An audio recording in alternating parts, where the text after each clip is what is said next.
ফারজান আক্তার। আমার হাজব্যান্ড মোহাম্মদ পারভেজ হোসেন। 2013 সালের ডিসেম্বরের 2 তারিখ গুম হয় শাহবাগ থেকে একসাথে 4 জন। তো 12 বছর আমার হাজব্যান্ডের কোনো খোঁজ পাওয়া যায়নি। স্বৈরাচার সরকার চলে গেছে, এখন যে সরকার আছে তিনি আমাদের কোনো খোঁজ দিচ্ছে না, এমনকি কোনো বিচারও পাচ্ছি না। তো এর মধ্যে আমাদের দুঃখে কষ্টে তো জীবন যাইতেছে। যখন আমার হাজব্যান্ড গুম হয় তখন আমার মেয়ের বয়স ছিল 2 বছর 4 মাস, আর আমি 4 মাসে প্রেগনেন্ট ছিলাম। তো কি দিন পার করছি সেটা আমি ছাড়া আর আমার আল্লাহ ছাড়া কেউ জানে না, আর যারা আমার ভুক্তভোগী পরিবার ওনারাই বুঝতে পারবো আমাদের কষ্ট। তো আমাদের জন্য ইসাক ভাই একটা নতুন একটা প্রতিষ্ঠান চালু করছে, জানি না এটা কতটুকু করতে পারবে। যদি সবাই সহযোগিতা করেন, সবাই এগিয়ে আসেন আমাদের পাশে, তাহলে আমরা একটা স্বাবলম্বী হতে পারবো। আসসালামু আলাইকুম, আমার নাম রেশমা আক্তার। আমার হাজব্যান্ডের নাম মোহাম্মদ চঞ্চল। ও 2 ডিসেম্বর 2013 সালে শাহবাগ থেকে গুম হয়। ও সহ আরও 3 জন, 4 জন আমরা আদৌ কোনো খবর পাইনি। 12 বছর শেষ প্রায়। আমাদের সবারই ছোট ছোট সন্তান ছিল, এখন ওরা বড় হয়ে গেছে। বাবার জন্য খুব আকুতি করতেছে, ওরা ছোট থেকেই এখনও করে। আমরা তো কোনো খোঁজ বা ওরা আছে না নাই কিছুই বলতে পারি না। নিজেও জানি না আমি বিধবা না সধবা।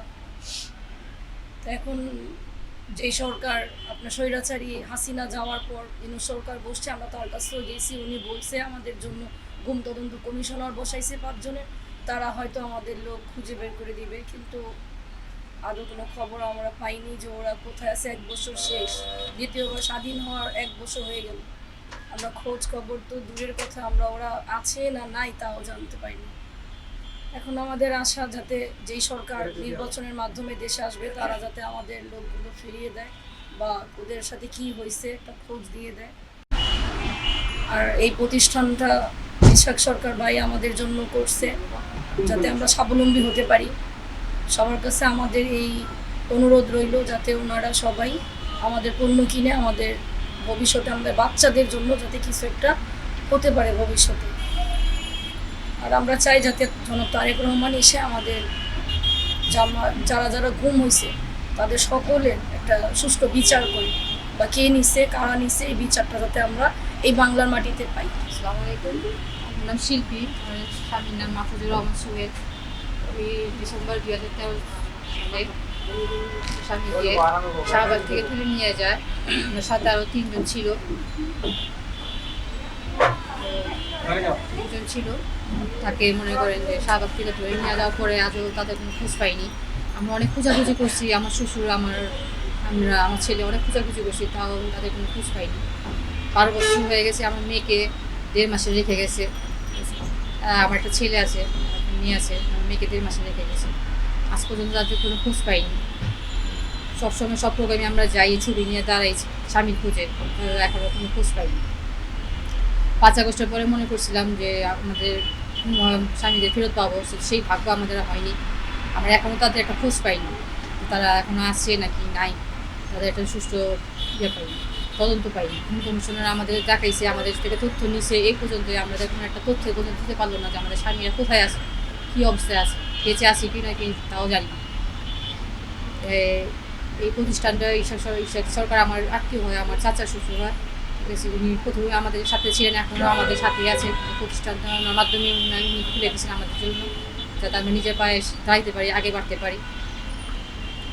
পরিবারের জন্য এটা করে দিচ্ছে, খুলে দিচ্ছে আর কি।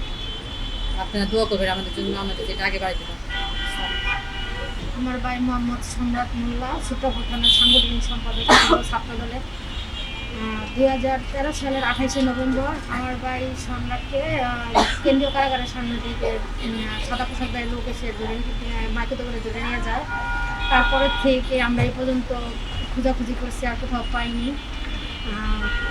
আমরা জিডি করতে গেছি, আইনেরও কোনো সহযোগিতা পাই না, জিডিটা পর্যন্ত আমাদের কাছ থেকে নেওয়া হয় নাই। তারপর থেকে আমরা সব জায়গায় খুঁজছি, পাই নাই। তারপর 5ই আগস্টের পরে গত বছর হয়তো আমরা একটু আশা করছিলাম যে কোনো খোঁজ পাবো, এখনো পর্যন্ত কোনো খোঁজ পাই নাই। এখন আমাদের একটাই দাবি, আমাদের আগে আমার বোনরা বলে গেল যে কথা, আমিও তাদের সাথে একটাই কথা বলবো, আমার ভাইয়েরা কোথায় আছে, কেমন আছে সবাই আমরা জানতে চাই। আর যে সরকার ভবিষ্যতে নির্বাচনের মাধ্যমে আসবে, যে আসুক, তাদের কাছে আমাদের একটাই অনুরোধ, আমরা এটার বিচার চাই যথাযথ। যারা এই কাজটা করছে ভবিষ্যতে যেন এরকম বাংলার মাটিতে আর গুম না হয়। আর গুম শব্দটাই যেন এদেশ থেকে উঠে যায়, কারণ প্রত্যেকটা পরিবার যাদের গুম হয়েছে তারাই জানে এর যন্ত্রণা কতটুকু।